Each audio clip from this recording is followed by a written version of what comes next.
ఓం నమ శివాయ. జగద్గురు శ్రీమద్ ఆదిశంకరాచార్యుల వారు రచించిన శివానందలహరి స్తోత్ర గ్రంథంలో 36వ శ్లోకం. భక్తో భక్తి గుణావృతే ముదమృతా పూర్ణే ప్రసన్నే మనః కుంభే సాంబ తవాంఘ్రి పల్లవయుగం సంస్థాప్య సంవిత్ఫలం సత్వం మంత్రముదీరయన్ నిజ శరీరాగార శుద్ధిం వహన్ పుణ్యాహం ప్రకటీకరోమి రుచిరం కళ్యాణమాపాదయన్. ఈ శ్లోకంలో ఆచార్యుల వారు చమత్కారంగా ఒక పుణ్యాహవాచన ప్రక్రియ అనేదాన్ని చూపిస్తున్నారు.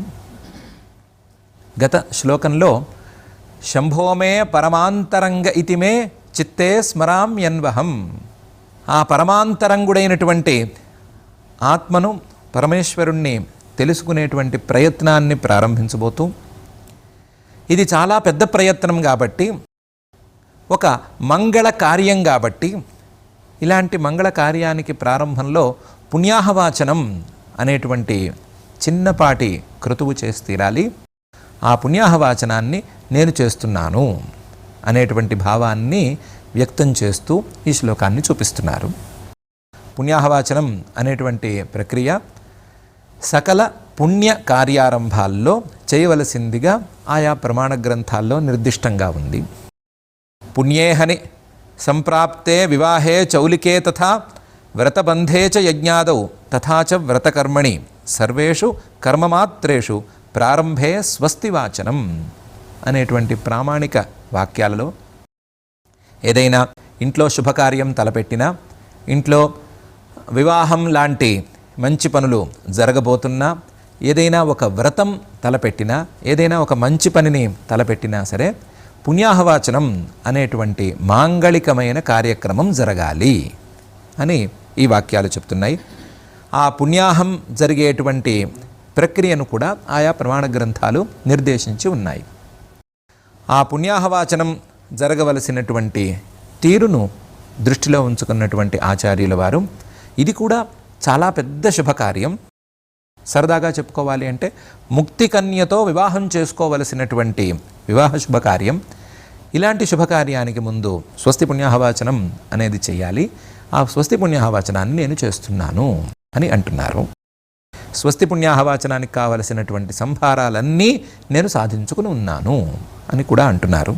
స్వస్తి పుణ్యాహవాచనాన్ని సాధించటానికి పుణ్యతీర్థోదకం సమ్యక్ నిధాయ కలశే శుభే పూగీ ఫలాది పుణ్యాని ఫలానితు విశేషతః అనే తీరులో సామగ్రిని సాధించుకోవాలి అని మనకు ప్రమాణ గ్రంథాలు బోధిస్తున్నాయి. ఒక కలశం ఉండాలి. ఆ కలశంలో పుణ్య తీర్థాల నుంచి తెచ్చినటువంటి జలం ఉండాలి. ఆ కలశం మీద పల్లవాలు ఉండాలి. పల్లవాలు అంటే చిగుళ్ళు, రావి లాంటి పవిత్ర వృక్షాల యొక్క చిగుళ్ళు పల్లవాలు ఉండాలి. అవి పంచపల్లవాలు అనే పేరుతో ప్రసిద్ధం. ఆ చిగుళ్ళు ఉండాలి. ఆ చిగుళ్ళ మీద ఒక కొబ్బరికాయ పూర్ణ ఫలం అనేది ఉండాలి.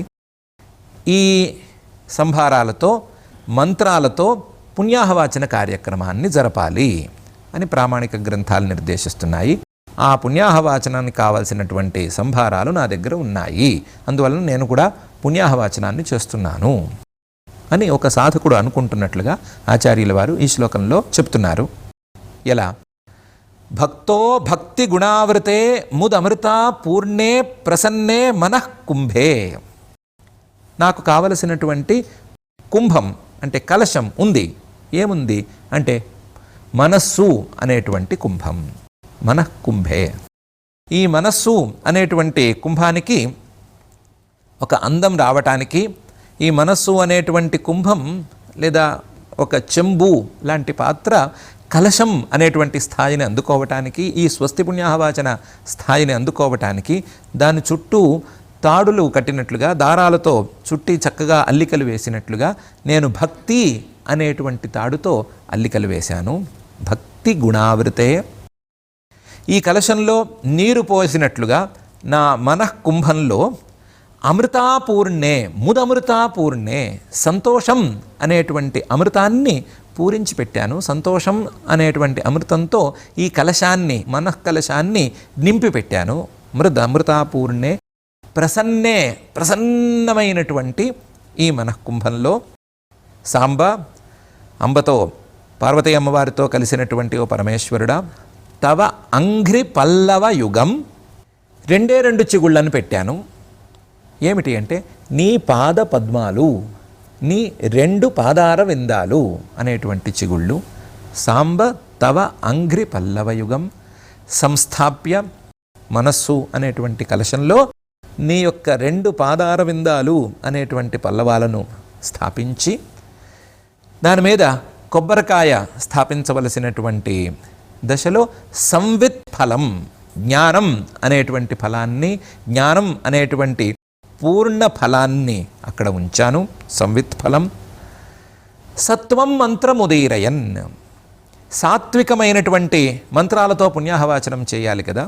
కనీసం 4 బ్రాహ్మలు ఉండాలి, దానికి 4 వేదవేత్తలైనటువంటి బ్రాహ్మలు ఉండాలి అని ప్రమాణ గ్రంథాలు చెప్తున్నాయి. ఆ 4 వేదవేత్తలైనటువంటి బ్రాహ్మలు మంత్రాలను ఉచ్చరించాలి. ఈ పుణ్యాహవాచనం చేసేటువంటి వాడు ఆ బ్రాహ్మలను ప్రార్థించి మంత్రాలను ఉచ్చరింపజేసుకోవాలి అని చెప్తున్నారు కదా.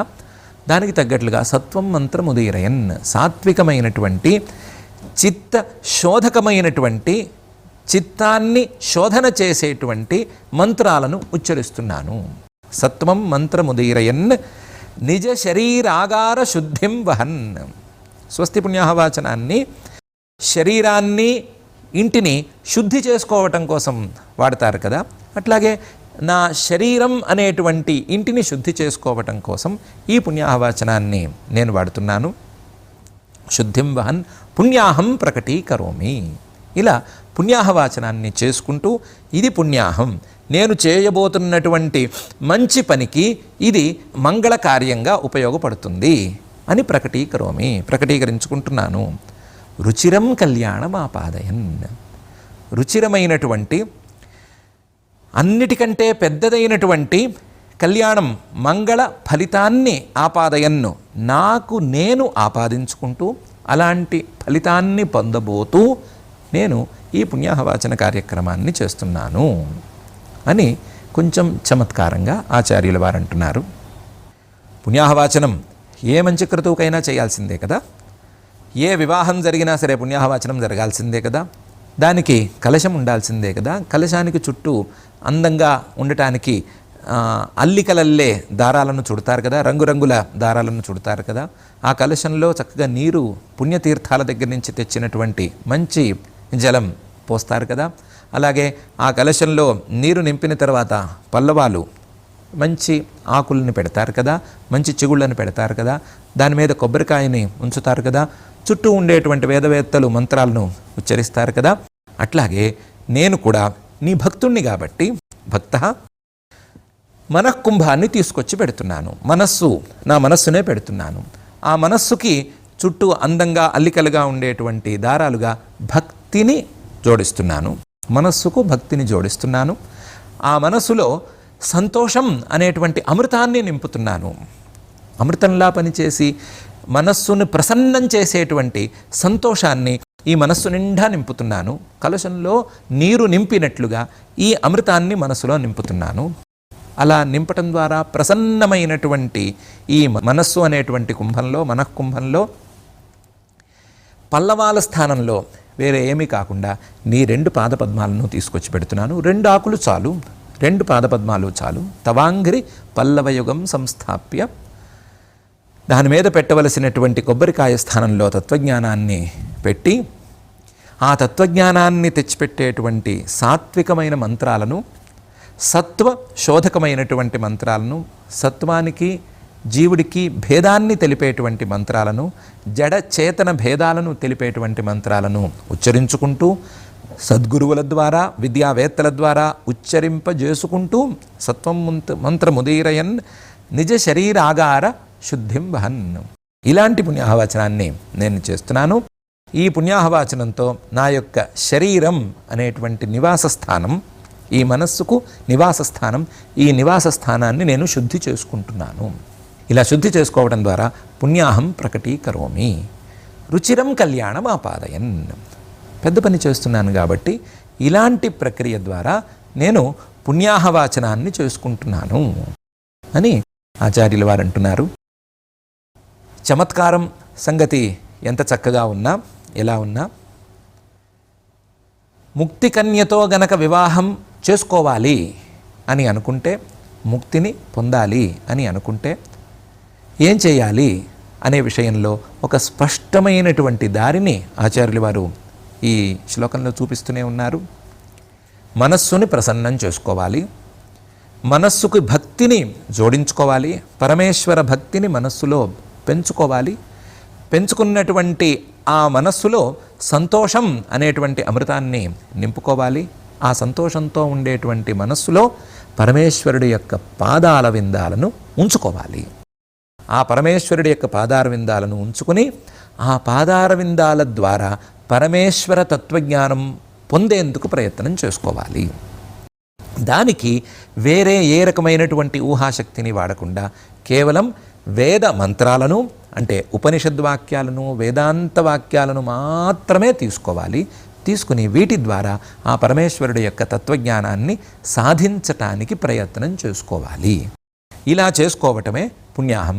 ఇలా చేసుకోవటం ద్వారానే ఈ శరీరం, మానవ శరీరం వచ్చినందుకు సార్థకత అనేది ఏర్పడుతుంది. మరొక రకంగా చేస్తే మానవ శరీరానికి సార్థకత ఉండదు.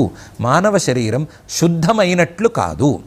మానవ శరీరం ఏవేవో భోగాలను అనుభవించటమే ప్రధానంగా ఉంచుకోవటం కోసం కాదు, పరమాత్మ తత్వజ్ఞానాన్ని అందుకోవటం కోసం, కనీసం దానికోసం ప్రయత్నం చేయటం కోసం. అలాంటి ప్రయత్నం చేయటం ద్వారా మానవ శరీరానికి శుద్ధి అంటే సార్థకత అనేది వస్తుంది.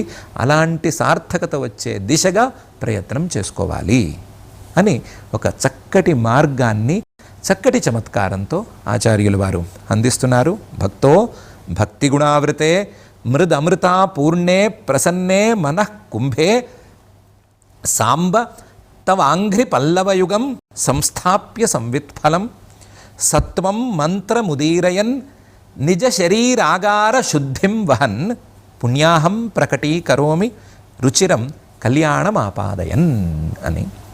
మనం తప్పనిసరిగా ఇలాంటి పుణ్యాహవాచనం చేసి తీరాలి అనే విషయం ఈ శ్లోకం విన్న వెంటనే కలుగుతోంది.